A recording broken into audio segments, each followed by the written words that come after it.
जोजो किड्स। चींटी और हाथी। रानी चींटी बहुत मेहनती थी। सभी चींटियां रानी चींटी की बात को मानती थीं। मिलजुल कर वे अपना घर बना रही थी। उसी जंगल में अप्पू नाम का एक हाथी भी रहता था, जो बहुत शैतान था। वह सभी जानवरों के साथ बहुत मस्ती करता था। जब चींटियों का घर बनकर तैयार हो गया, तब वे अपने लिए खाना जमा करने लगी। तुम लोग इतनी मेहनत क्यों करते हो? कितना थक जाते होंगे। मैं अपनी सूंड से तुम्हारे घर को कभी भी नष्ट कर सकता हूँ। ये मेरे बाएं हाथ का खेल है। ऐसा कहकर अप्पू ने अपनी सूंड में पानी भरना शुरू किया। कुछ पानी पिया और कुछ चींटियों पर डाला।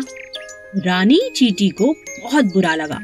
उसने कहा, हम बहुत दिनों से इतनी मेहनत कर रहे हैं अप्पू, पानी डालकर हमारी मेहनत को बर्बाद मत करो। मैं जो चाहूँ कर सकता हूँ। तुम बहुत घमंडी हो अप्पू।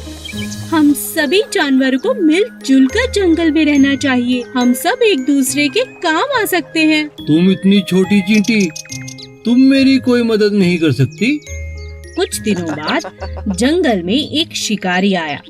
उसने अप्पू को पकड़ने के लिए जाल फैलाया और अप्पू उस जाल में फंस गया। तभी रानी चींटी की नजर शिकारी पर पड़ी। उसने अप्पू हाथी की जान बचाने की सोची। वह अप्पू के पास गई और बोली, अप्पू दोस्त, घबराओ नहीं। मेरा दोस्त चूहा तुम्हारा जाल काट देगा और इस शिकारी को तो मैं मजा चखाती हूँ। सभी चींटियां शिकारी के पास गईं और उसे जगह जगह काटने लगी। शिकारी डर से तिलमिला उठा और जंगल छोड़कर भाग गया। चूहे ने अप्पू का जाल काट दिया। अप्पू ने चींटियों से माफी मांगी और कहा, मुझे माफ कर दो चींटी रानी, हम सबको मिलजुल कर रहना चाहिए। आज से मैं भी तुम्हारा दोस्त हूँ। एक घने जंगल में एक पेड़ पर कालू कौवा अपना घोंसला बनाकर रहता था। उसी पेड़ के नीचे एक सांप का बिल था। एक दिन कालू जब भोजन की तलाश में गया, तो पीछे से सांप ने उसके अंडों को खा लिया। जब कौवा वापस अपने घोंसले में आया, तो अपने बच्चों को ना पाकर बहुत उदास हो गया। कौवे को सांप पर शक भी हुआ और उसने फिर सांप से पूछा, भाई सांप, क्या तुमने किसी को मेरे घोंसले की तरफ आते देखा? किसी ने मेरे अंडों को खा लिया है? नहीं नहीं, मैंने किसी को नहीं देखा। मुझे नहीं पता तुम्हारे अंडे किसने खाए। कुछ समय बाद फिर से ऐसा ही हुआ, पर इस बार कौवे ने सांप को अपने अंडे खाते हुए पकड़ लिया। अच्छा, अब समझ आया, तुम ही मेरे अंडों को खा जाते हो। मुझे तुम पर पहले ही शक था। तुम्हारी इतनी हिम्मत कैसे हुई? मेरे अंडों को खा गए। मुझे भूख लगी थी, इसीलिए मैंने तुम्हारे अंडों को खा लिया। तुम मेरा कुछ नहीं बिगाड़ सकते। इतना कहकर सांप अपने बिल में चला गया। कालू बहुत उदास हो गया और उसने सांप से बदला लेने की सोची। फिर वह उड़ता हुआ राजा के महल की तरफ चला गया। तभी उसकी नजर महारानी पर पड़ी, जो तालाब में स्नान कर रही थी। महारानी के कीमती जेवर तालाब के किनारे पड़े थे, जिनकी निगरानी उनके सिपाही कर रहे थे। कालू कौवे को एक उपाय सूझा। वह एक लंबा सा हार अपनी चोंच में फंसाकर उड़ने लगा। सभी सैनिक कौवे का पीछा करने लगे। कालू ने चालाकी से उस हार को सांप के बिल में डाल दिया। जब सैनिकों ने बिल में डंडा मारा, तब बाहर निकला सांप, जिसके गले में महारानी का हार था। सैनिकों ने पीट पीट कर सांप को जान से मार दिया और हार ले लिया। इसी तरह कालू कौवे ने सांप से अपना बदला ले लिया। एक जंगल में एक बहुत ही खतरनाक शेर रहता था। क्योंकि वह जंगल का राजा था, इसीलिए वो कभी भी किसी को भी खा जाता। एक दिन जब राजा अपनी गुफा में आराम कर रहा था, तभी एक छोटे से चूहे की नजर शेर पर पड़ी। अरे वाह, इतना बड़ा शरीर, इतने बड़े बड़े पंजे, इनके तो दांत भी बहुत नुकीले लग रहे हैं। शेर राजा जी का तो कोई मुकाबला नहीं कर सकता। तभी सब जानवर इनसे इतना डरते हैं। चलो गुफा में अंदर चल के देखता हूँ। जैसे ही चूहा शेर के पास पहुँचा, अचानक शेर की आंख खुल गई और उसने चूहे को दबोच लिया। अरे वाह, आज तो भोजन खुद चलकर मेरे पास आ गया, मजा आ गया। मुझे माफ कर दो राजा जी, मैं तो गलती से आपके पास आ गया। मुझे खाकर तो आपकी भूख भी नहीं मिटेगी। हो सकता है मैं आपके कभी काम भी आ जाऊं। चूहे की यह बात सुनकर राजा के मन में दया आ गई और उसने कहा, ठीक है, वैसे भी मेरा पेट आज बहुत भरा हुआ है। जाओ, मैं आज तुम्हें छोड़ता हूँ, लेकिन दोबारा ऐसी गलती मत करना। और इस तरह चूहे की राजा ने जान बख्श दी। एक दिन राजा शेर भोजन की तलाश में नदी किनारे पहुँचा। वहाँ उसे शिकारियों ने अपने जाल में फंसा लिया। गुस्से में आकर शेर जोर जोर से दहाड़ने लगा। ये तो राजा जी की आवाज है। लगता है हमारे राजा किसी मुसीबत में है। चलो उनकी रक्षा करते हैं। चूहे ने जब शेर को जाल में फंसा देखा तो अपने दोस्तों के साथ तुरंत जाल को काट दिया और अपने राजा की जान को बचा लिया। शेर को खुला पाकर शिकारी भी भाग खड़े हुए। उस दिन के बाद से शेर और चूहा अच्छे मित्र बन गए। एक सीधा सादा हाथी और एक चालाक लोमड़ी दोस्त थे। दोनों साथ में घूमा करते थे।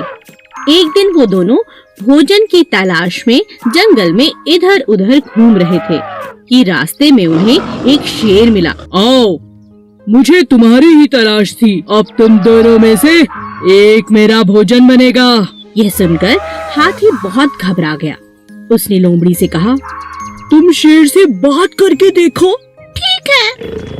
शेर भाई, जरा मेरी बात तो सुनो। आपके कान में कुछ कहना है। कहो। शेर भाई, आप तो मेरे भाई हैं। मैं तो आपकी सब बातें मानती हूँ। मुझे खाकर आपका कोई फायदा नहीं। आपका पेट भी नहीं भरेगा। सच कह रही हूँ। इसीलिए एक आपको उपाय बताती हूँ। आपको हाथी को ही खाना पड़ेगा, तभी जाके आपका पेट भरेगा। इतना बड़ा हाथी खाने के बाद 2-4 दिन मजे से आप सो सकते हैं, आराम कर सकते हैं। नहीं तो मुझे खा के कल तक फिर भूख लग जाएगी। पर वो कैसे हो सकता है? मैं तुम दोनों को खाऊंगा। अरे नहीं, आप मेरी बात मानो। आपको बस मेरे साथ मिलकर हाथी को गड्ढे में गिराना होगा। फिर दोनों ने मिलकर हाथी को गड्ढे में गिरा दिया। अब शेर खुश था कि उसका शिकार कब्जे में है।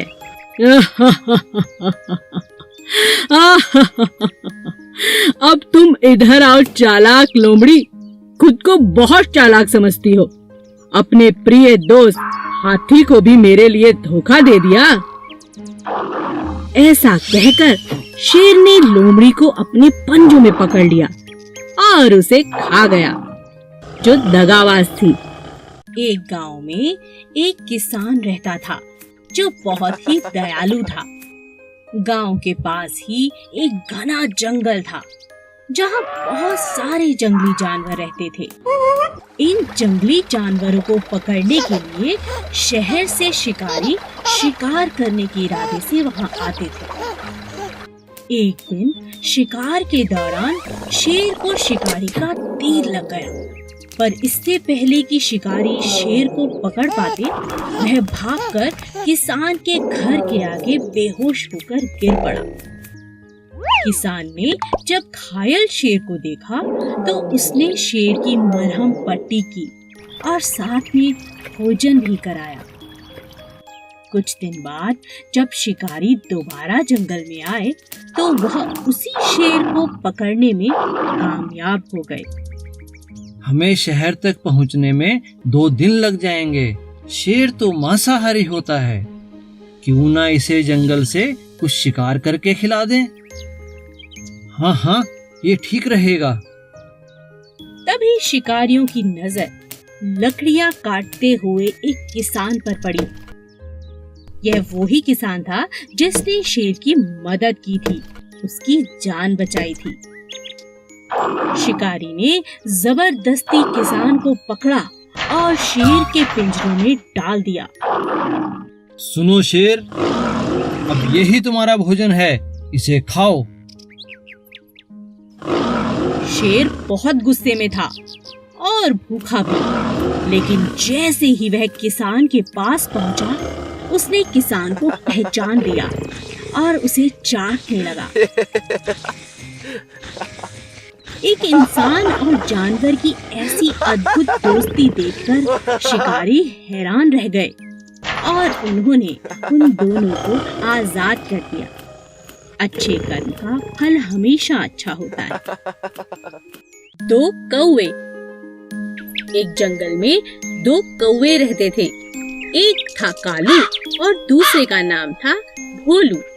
दोनों मिलजुल कर साथ साथ रहते थे, लेकिन उनमें से कालू बहुत चालाक और हट्टा कट्टा था और बेचारा भोलू जैसा नाम वैसा ही सीधा और सादा था। एक दिन कालू और भोलू में बहस हो गई।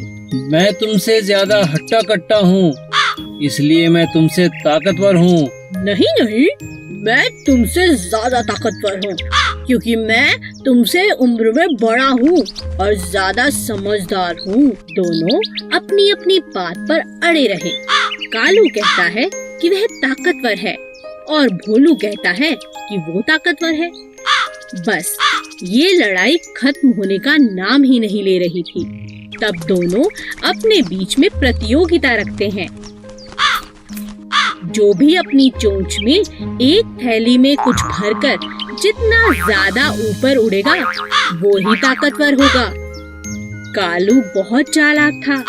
उसने अपने थैले में रुई की गेंदें भर दी, लेकिन भोलू के थैले में नमक भर दिया, जिस बात का भोलू को पता ही नहीं चला। अब दोनों ने उड़ान भरनी शुरू की। देखते ही देखते कालू ऊपर की तरफ चला गया और बेचारा भोलू वजन के मारे ज्यादा देर तक ऊपर नहीं उड़ पाया। वह नीचे नीचे ही उड़ता रहा, क्योंकि उसकी थैली में ज्यादा वजन था। तभी अचानक बहुत तेज बारिश होने लगी। कालू बहुत परेशान हो गया, क्योंकि रुई की गेंदें बारिश के पानी की वजह से भारी हो गई थी, जिसकी वजह से उसका थैला भी भारी हो गया था। उसे उड़ने में बहुत परेशानी होने लगी। लेकिन भोलू को बारिश अच्छी लगने लगी, क्योंकि बारिश के कारण उसका थैला अब हल्का हो गया था, क्योंकि बारिश के कारण उसके थैले में रखा नमक घुलने लगा था। अब भोलू ऊपर उड़ने लगा और उसने चुनौती भी जीत ली। हमें किसी को धोखा नहीं देना चाहिए। आलसी तोता। एक पेड़ पर 2 तोते रहते थे, किट्टू और मिट्ठू। एक बहुत आलसी और दूसरा बहुत ही समझदार था। एक दिन समझदार तोते ने देखा कि पेड़ की जड़ से एक बेल निकल गई है, जो पेड़ का सहारा लेकर चढ़ती जा रही है। अरे देखो, हमारे पेड़ पर एक बेल ऊपर की तरफ आ रही है। चलो मिलकर इसे काट दें। मुझे तुम्हारी सहायता चाहिए दोस्त। मैं अकेले इस बेल को नहीं काट सकता। आज तो मैं बहुत थका हुआ हूँ, हम कल काट लेंगे। ठीक है दोस्त, पर हम कल इसे जरूर काट लेंगे। अगले दिन फिर से तोते ने मिट्ठू को आवाज लगाई। मिट्ठू मिट्ठू देखो, बेल तो दिन प्रतिदिन लंबी होती जा रही है। आओ इसे काट दें। कहीं शिकारी आ गए तो इसके सहारे हमारे बच्चों तक पहुंच जाएंगे। तुम्हें इतनी जल्दी क्या है, कर लेंगे। मिट्ठू तुम बात को समझो, अभी तो बेल नाजुक है, मिलकर हम इसे काट सकते हैं।